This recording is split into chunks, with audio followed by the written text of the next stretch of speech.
Welcome to the Humanized Books channel. How I realized most of what I believed about marketing was an illusion. For years, I thought success belonged to the best product, the smartest strategy, the most creative campaign.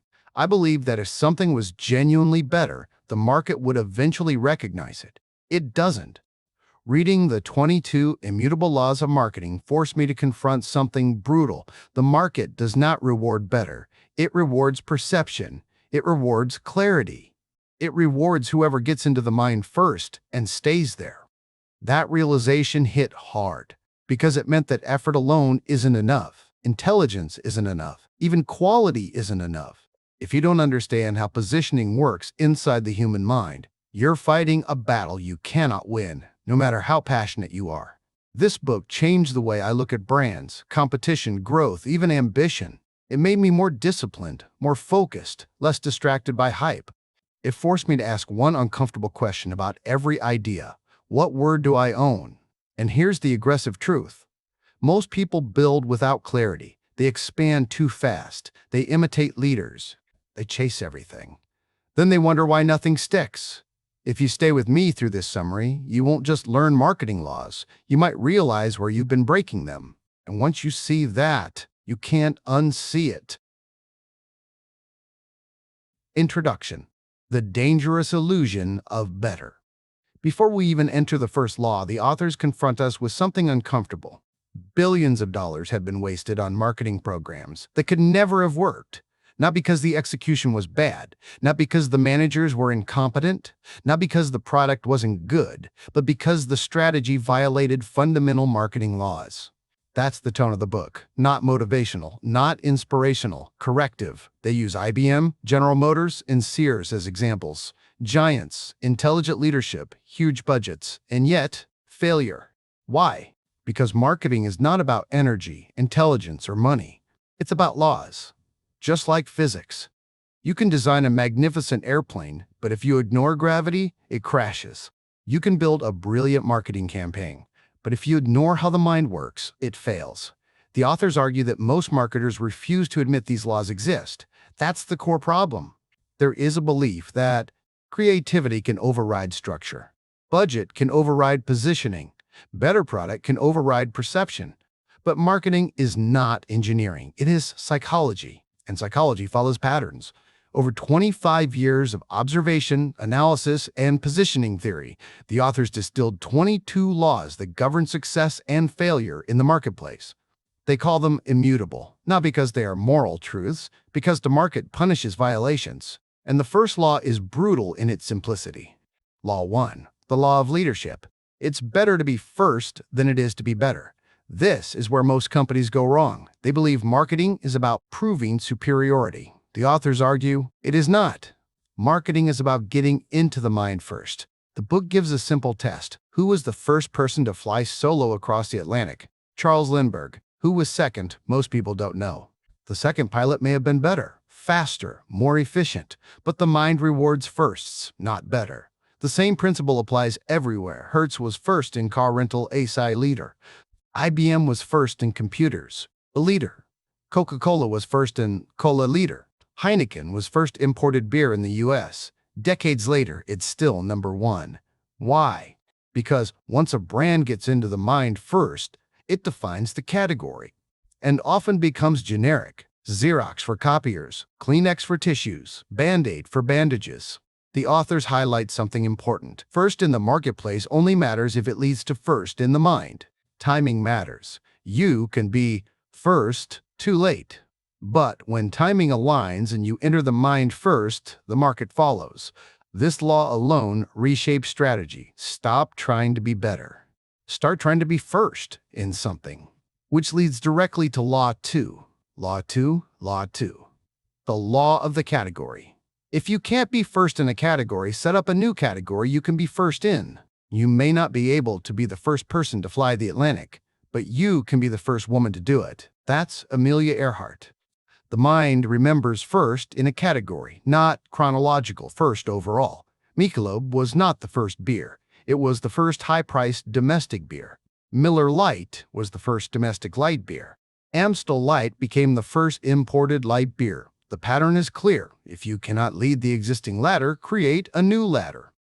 Digital Equipment Corporation could not beat IBM in computers, so it became first in many computers. Dell did not beat IBM in stores. It became first in selling computers by phone. The authors emphasize something critical. When launching a new product, do not ask, "How is this better?" Ask, first, what? This question is strategic gold. If you answer it clearly, you create space instead of competition, and that shifts us to a deeper insight. Law 3. The Law of the Mind. It's better to be first in the mind than first in the marketplace. Here, the book corrects a misunderstanding. Being first physically does not guarantee leadership.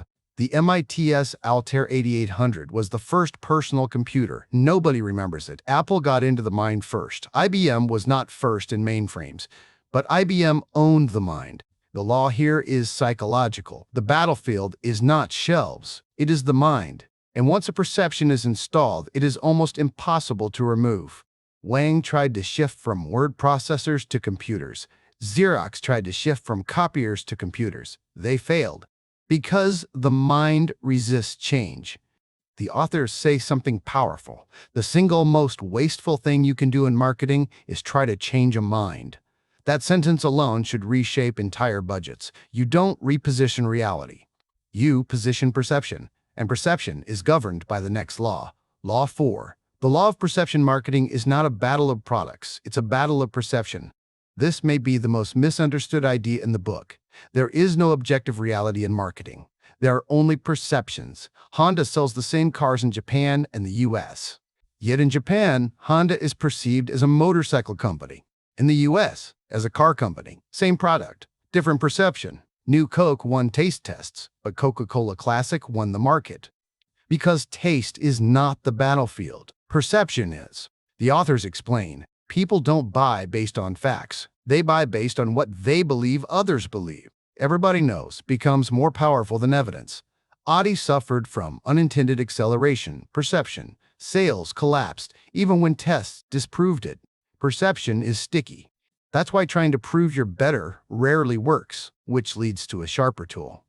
Law 5. The Law of Focus. The most powerful concept in marketing is owning a word in the prospect's mind. The strongest brands own one word: Volvo, safety; BMW, Federal Express; Dolly overnight; Crest, Dolly overnight. Crest cavities, simple, focused, singular, not slogans, concept anchors. Heinz owned ketchup, then strengthened it with slow. Prego entered spaghetti sauce owning thicker. The law demands sacrifice. You cannot own two words. You cannot own quality. Everyone claims quality. Focus requires exclusion. When companies abandon focus, they weaken. BMW tried to chase luxury sedans beyond driving. They diluted their core. Atari abandoned video games. Nintendo took the word instead. The mind rewards clarity, which is why the next law exists. Law 6. The Law of Exclusivity. Two companies cannot own the same word in the prospect's mind. Once Volvo owns safety, Mercedes cannot own safety. Once McDonald's owns fast, Burger King cannot claim fast. Research often misleads companies here. Consumers say they want long-lasting batteries, so a brand tries to claim long-lasting. But Duracell already owns it. Money cannot dislodge ownership. The authors are blunt. You cannot change people's minds once they are made up. The smarter move? Find the opposite. Which brings us to strategic positioning. Law 7. The Law of the Ladder. The strategy to use depends on which rung you occupy on the ladder. After understanding leadership, category creation, and perception, the authors introduce a more realistic framework. You may not be first. Now what? In every category, the mind builds a ladder. At the top rung sits the leader. Below it, the second brand, then the third, and often no more than that. For car rentals, the ladder is clear. Number 1, Hertz. 2, Avis. 3. National consumers do not compare 47 options. They compare rungs. The higher you are on the ladder in the prospect's mind, the easier your strategy becomes. The lower you are, the more disciplined your strategy must be. This law explains why most advertising fails. Avis once ran ads claiming, "finest in rent-a-cars." But the prospect's mind said, "If you're the finest, why aren't you number 1? That message clashed with the ladder. Then Avis did something psychologically brilliant. They admitted reality. Avis is only number 2. We try harder. That repositioned their weakness as strength. The honesty made sense. It aligned with their wrong. And for 13 straight years, Avis made money. Then management made a fatal mistake. They abandoned the number 2 positioning and tried claiming number 1. The market rejected it because the latter had already been installed in the mind. Here is the deeper insight. Strategy must match position. If you are, number 1, reinforce leadership. Number 2, contrast with the leader. Number 3, carve a niche or focus narrowly. This is not about ego. It is about psychological structure. The authors also introduce a numerical pattern. Market share often follows a 2-to-1 ratio between rungs. If the leader has 40%, number 2 may have 20%, number 3 about 10%. The latter reflects hierarchy in cognition. And there is another psychological limit.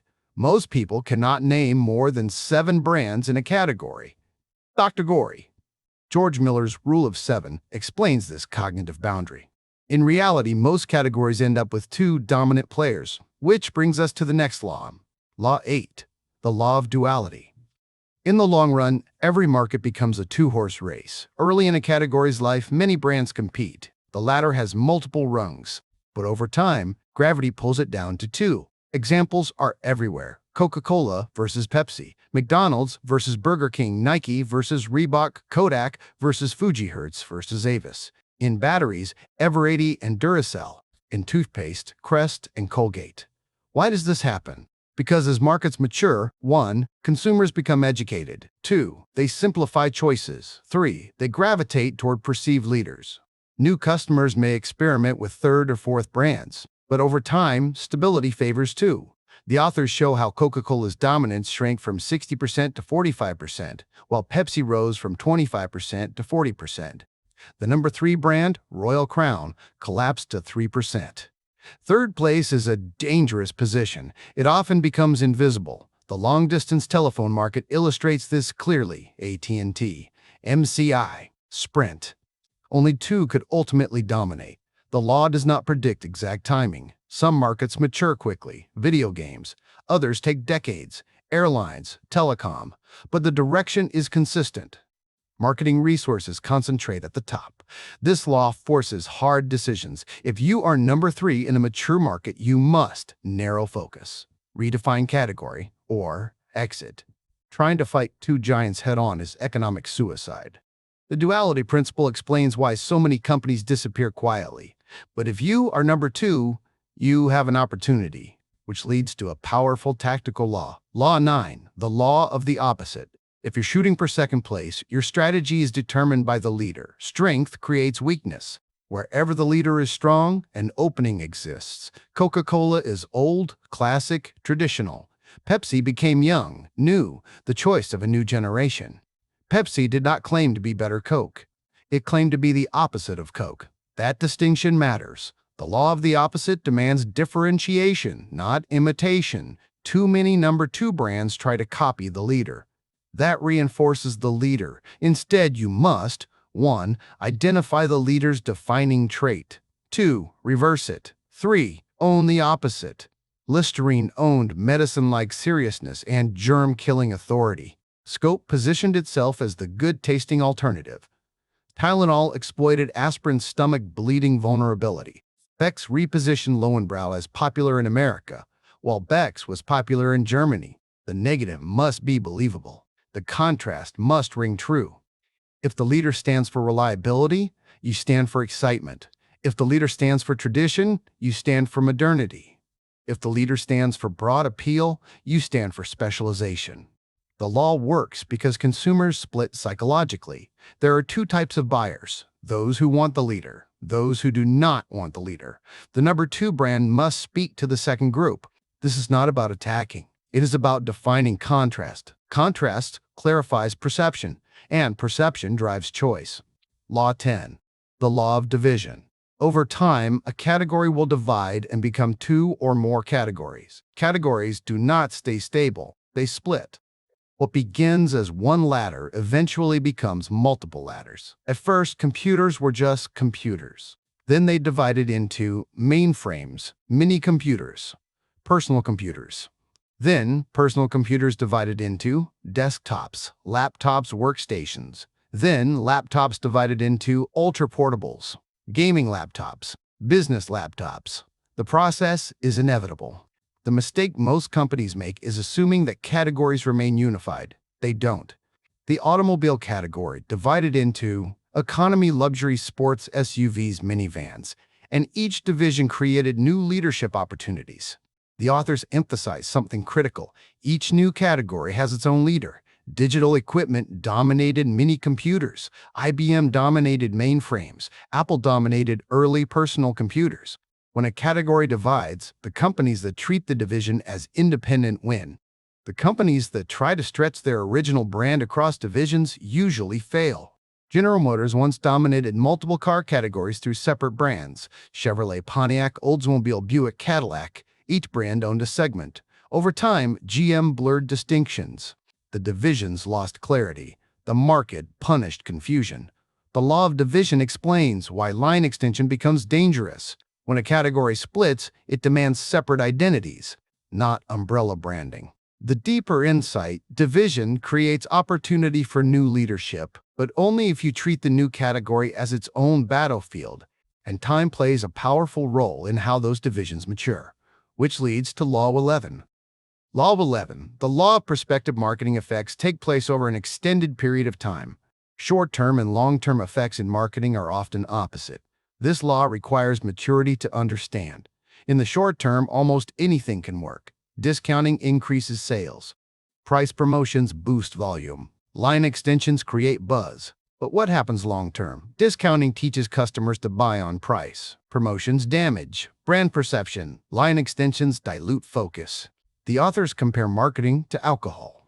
In the short term, alcohol stimulates. It feels good. It energizes. In the long term, it depresses. It damages. It weakens. Price cutting is the alcohol of marketing. In the short term, volume goes up. In the long term, brand value goes down. The more a company relies on promotions, the more it trains customers not to buy at regular price. This creates addiction. Retailers become dependent on deals. Consumers wait for discounts. Margins shrink. The same perspective principle applies to line extensions, which appear powerful at first, which brings us to one of the most violated laws in modern branding. Law 12. The law of line extension. There is an irresistible pressure to extend the equity of the brand. This law may be the most important in the book and the most ignored. A brand becomes successful. It owns a word. It dominates a category. Then management thinks, why not use this powerful name on other products? This is line extension. Examples are everywhere.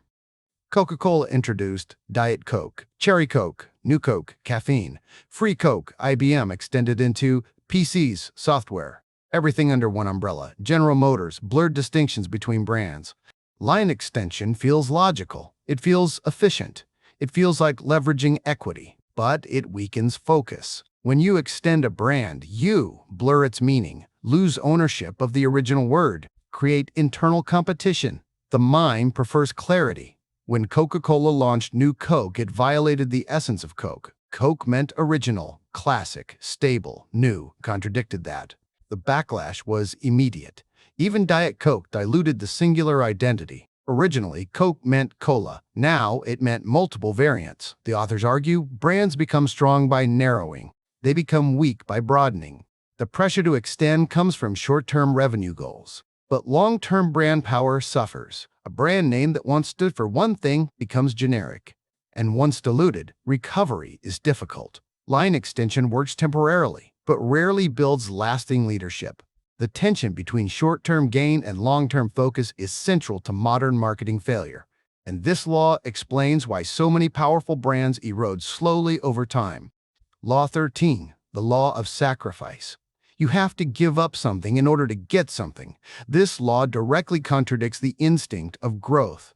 Most executives believe success means expanding. More products, more markets, more segments, more customers. The authors argue the opposite. To build a powerful brand, you must sacrifice. There are 3 things you can sacrifice. 1. Product line. 2. Target market. 3. Constant change. 1. Sacrifice the product line. The more products you add under a brand name, the weaker the brand becomes. Think of Federal Express. In the beginning, they focused only on overnight delivery. They sacrificed two-day delivery, ground shipping, freight, international complexity. That narrow focus allowed them to own the word overnight. When companies refuse sacrifice, they become everything to everyone and nothing clearly to anyone. 2. Sacrifice the target market. Pepsi did not try to appeal to everyone. It focused on youth. Older drinkers could choose Coke. Pepsi did not chase them. That sacrifice created strength. The mind respects clarity. When you try to broaden appeal, you dilute perception. 3. Sacrifice constant change. Marketing managers often believe change equals innovation, but consistency builds memory. Crest has stood for cavities for decades. Volvo has stood for safety. BMW for driving. They did not reinvent their core idea every 3 years. They reinforced it. The law of sacrifice forces a question. What are you willing to give up? Because if you try to keep everything, you lose focus. And without focus, you cannot own a word. Which brings us to an important companion law. Law 14. The law of attributes. For every attribute, there is an opposite, effective attribute. This law builds directly on the law of the opposite. Every strong attribute has an alternative. The mistake companies make is trying to claim the same attribute as the leader. But attributes come in pairs. If the leader owns large, you can own small. If the leader owns traditional, you can own modern. If the leader owns serious, you can own fun. The key is not to copy, it is to contrast. For example, Coca-Cola stood for tradition and authenticity. Pepsi claimed youth. Tylenol claimed safety from aspirin side effects. Scope claimed good taste against Listerine's medicinal harshness. The lesson: you don't win by claiming the same strength. You win by defining a different strength. Many marketers make the error of believing that one attribute is universally superior. But attributes are relative. Customers choose based on alignment with their identity. In luxury cars, Mercedes, me engineering, BMW, Fur, driving, both succeed because they focus on different attributes. The discipline required here is subtle. Choose one attribute, that is, available, believable, opposed to the leader, and own it relentlessly. But sometimes, the strongest move is even more counterintuitive. Law 15. The law of candor. When you admit a negative, the prospect will give you a positive. This law is psychologically powerful. Most marketing avoids weakness. Companies hide flaws. They overstate strengths. The authors argue that admitting a weakness builds credibility, because honesty disarms skepticism. Avis did it perfectly. Avis is only number 2. We try harder. The weakness, number 2, led to the positive effort. Listerine once advertised, "The taste you hate twice a day."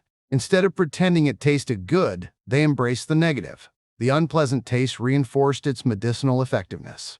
Tylenol acknowledged that millions should not take aspirin. That admission gave Tylenol moral authority.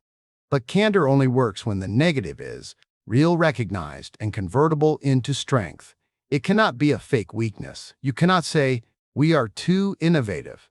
That triggers suspicion. The weakness must be authentic. The principle behind this law is psychological trust. When a company admits a flaw, the prospect relaxes, the mental defenses lower, and the brand gains credibility. In a world where everyone claims superiority, candor becomes contrast. Law 16, the law of singularity. In each situation, only one move will produce substantial results. Marketing is not a game of endless initiatives. It is not about doing 10 things slightly better. It is about finding the one decisive move. History, both military and corporate, proves this. In war, a single breakthrough often changes everything. In business, the same pattern holds. The authors argue that most companies scatter resources, multiple campaigns, multiple strategies, multiple messages, multiple markets. The result? Mediocrity everywhere. There is usually one angle, one idea, one strategic shift that can create disproportionate impact. Consider, Pepsi didn't win by improving distribution logistics. It won by positioning itself as the choice of a new generation. That was the singular move. IBM didn't dominate by expanding product lines. It dominated by owning computer. Federal Express didn't win by being slightly better in multiple delivery categories. It focused on overnight. Singularity demands discipline.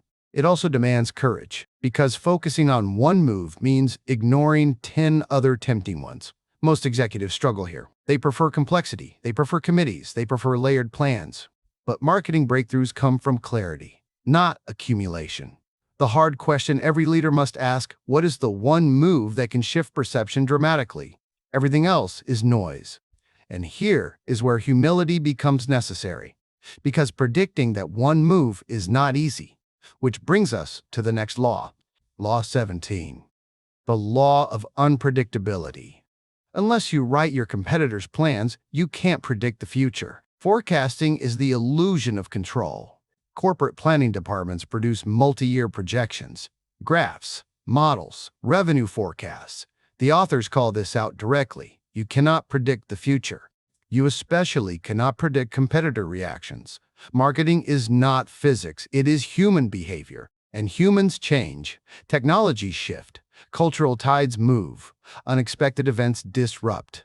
If you cannot predict the future, what can you do? You can build flexibility. Instead of rigid long-term forecasts, companies need a clear positioning, a strong focus, resources to exploit opportunity when it appears. IBM could not predict the PC revolution. Wong could not predict the decline of word processors.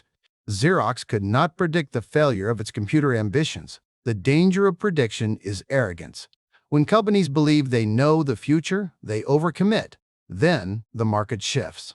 The law of unpredictability does not mean chaos. It means humility. Plan direction. Do not plan detail. Have a clear idea of what you stand for, but stay flexible about how the battle unfolds. And when success comes, something dangerous happens. Law 118, the law of success. Success often leads to arrogance, and arrogance leads to failure. When a company becomes successful, something subtle changes. Leadership shifts from market-driven to ego-driven. Instead of asking, "What does the market want?" executives start asking, "What do we want?" The brand becomes a reflection of management's self-image. Line extensions increase. Focus disappears. Sacrifice vanishes. This is the pattern. Success breeds confidence. Confidence breeds overreach. Overreach breeds dilution. The authors emphasize that failure is often caused not by external attack, but internal expansion. When a brand becomes dominant, managers assume the brand name itself is powerful enough to sell anything. That assumption violates nearly every previous law. Examples throughout the book show leaders extending into unrelated categories. The brand weakens. The word in the mind blurs. The latter position erodes, and competitors step in.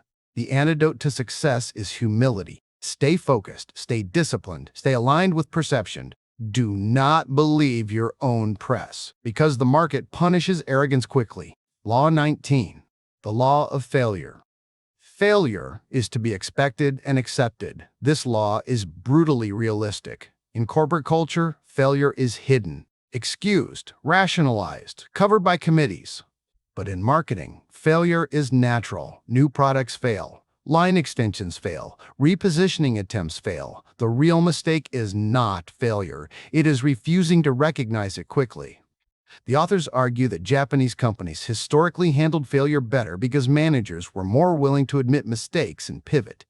In contrast, many Western corporations protect projects for political reasons, continue funding weak products, delay admitting error. Ego again becomes the enemy. Once a company invests heavily in an idea, abandoning it feels like weakness. But the longer it persists, the more resources it wastes. Marketing requires emotional detachment. If a strategy violates the laws, cut it. Do not defend it because of sunk costs. The market does not reward stubbornness. It rewards clarity and correction.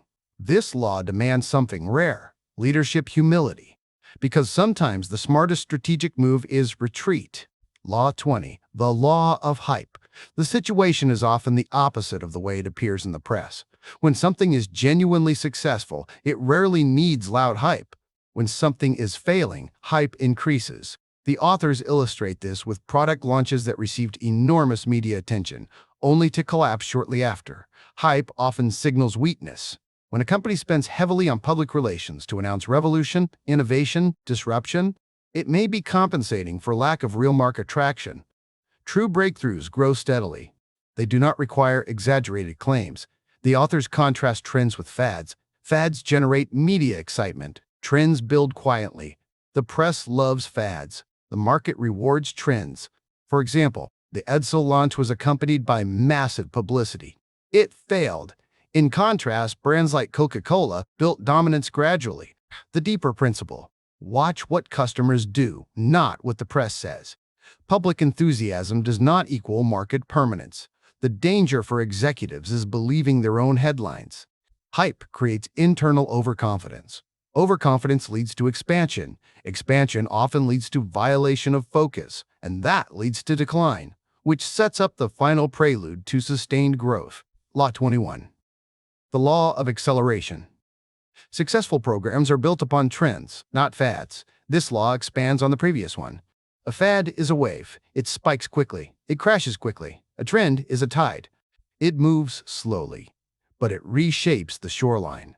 The authors use fashion and product cycles as examples. When a product is treated as a fad, companies often overextend. They rush to maximize profit. They expand distribution aggressively. They flood the market. This accelerates decline. But when companies treat growth as a trend, they protect positioning, avoid overextension, build sustainable momentum. The example of video games in earlier decades demonstrates this clearly. When companies tried to maximize short-term profits aggressively, the market collapsed. Acceleration must be controlled. The paradox of marketing: the faster you try to grow artificially, the faster you may decline. The slower you build around a real trend, the longer you endure. This law rewards patience. It punishes greed. It demands long-term thinking. And now we approach the final law, the one that enables all others. Law 22. The law of resources. Without adequate funding, an idea won't get off the ground. After 21 laws focused on perception, focus, sacrifice, positioning, and discipline, the authors end with something blunt. Ideas alone are not enough. You can have the right category, the right word, the right positioning, the right opposite, the right focus. But without resources, none of it matters. Marketing is a battle of the mind, and getting into the mind costs money. This may sound contradictory after criticizing wasteful spending earlier in the book, but it is not. The authors are not saying money replaces strategy. They are saying money amplifies strategy. If the strategy violates the laws, money accelerates failure. If the strategy aligns with the laws, money accelerates success. The marketplace is noisy. Even the best positioning requires repetition. Repetition requires funding. Many entrepreneurs believe a superior idea will naturally spread. It rarely does. Apple had a breakthrough product, but it also had investment. Federal Express had a clear focus, but it also had capital to build infrastructure. Charles Schwab did not simply invent discount brokerage, he funded awareness. The authors point out a common delusion. Companies often believe that if they just get enough publicity, success will follow. But publicity is not the same as sustained resource allocation. A single campaign is not enough. Owning a word requires reinforcement, and reinforcement requires budget. There is another layer to this law. Resources must be focused. Throwing money at multiple initiatives violates earlier laws. Budget must concentrate behind the singular move, behind the word, behind the positioning. Otherwise, resources become dilution fuel. The irony is powerful. Small companies often lack resources but have focus. Large companies have resources but lack focus. The ideal combination is rare. Clear positioning plus sustained funding plus discipline. When these align, brands endure. When they misalign, even giants fall. The full strategic arc of the 22 laws. If we zoom out, the structure becomes clear. The book is not a collection of random principles. It is a system. 1. Be first. 2. If not, create a new category. 3. Own the mind. 4. Understand perception. 5. Focus on one word. 6. Do not try to share that word. 7. Respect the latter. 8. Expect markets to narrow to 2. 9. If second, be opposite. 10. Expect categories to divide. 11. Think long-term. 12. Avoid line extension. 13. Sacrifice. 14. Choose a contrasting attribute. 15. Use candor strategically. 16. Find the one decisive move. 17. Accept unpredictability. 18. Guard against arrogance. 19. Accept failure quickly. 20. Ignore hype. 21. Build on trends. 22. Fund the strategy. The laws reinforce each other. They are not isolated tactics. They are psychological and structural observations about how markets behave over time. Human Books. Reflective conclusion. The 22 Immutable Laws of Marketing. This book is not about creativity. It is not about clever slogans. It is not about viral campaigns. It is not about being louder than your competitor. It is about discipline, and that's why it feels uncomfortable. Because most marketing culture today is built on expansion, innovation theater, constant reinvention, and brand stretching. Ries and Trout argue something far less glamorous. The mind is limited. Perception is rigid. Focus wins. Ego loses. If you strip this book to its core, it says one thing repeatedly in different forms. You cannot fight how the mind works. You cannot outspin perception. You cannot out-argue it. You cannot out-logic it. You can only position within it. The most dangerous illusion in business is believing that being better is enough. Better product, better features, better technology. But the market does not reward better. It rewards first. It rewards different. It rewards clarity. This is why so many brilliant companies fail. They expand when they should narrow. They extend when they should sacrifice. They imitate when they should oppose. They predict when they should prepare. They celebrate when they should stay humble. And over time, the laws correct them. The book forces a hard question. What word do you own? If you cannot answer that clearly, the market cannot answer it for you. And if you try to own multiple words, you own none. The most radical idea in this book is not leadership. It is restraint. Restraint to focus. Restraint to sacrifice. Restraint to admit weakness. Restraint to ignore hype.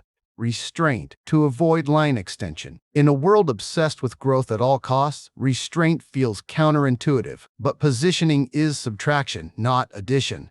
The strongest brands are not the biggest talkers. They are the clearest thinkers. They choose one rung, one word, one attribute, one decisive move. Then they fund it and defend it. There is another deeper layer here. The laws are psychological, but they are also moral. Arrogance leads to dilution. Greed leads to overextension. Impatience leads to fads. Insecurity leads to copying. The marketplace punishes ego. It rewards clarity. And the final truth may be this. Marketing is not about manipulating the customer. It is about respecting how the customer thinks. The 22 laws are not tricks. They are observations of human cognition over time. Ignore them, and you may grow, temporarily. Respect them, and you may endure. And endurance is rarer than growth. That is the real lesson of this book. Not how to win attention, but how to remain in the mind. And in marketing, remaining in the mind is everything. That's it for today. Summary. If this book gave you clarity, take a moment to reflect before moving on. Real change starts with understanding, not speed. If you want more thoughtful breakdowns like this, subscribe to the channel. Until next time, read deeply, think clearly, and take responsibility for your direction.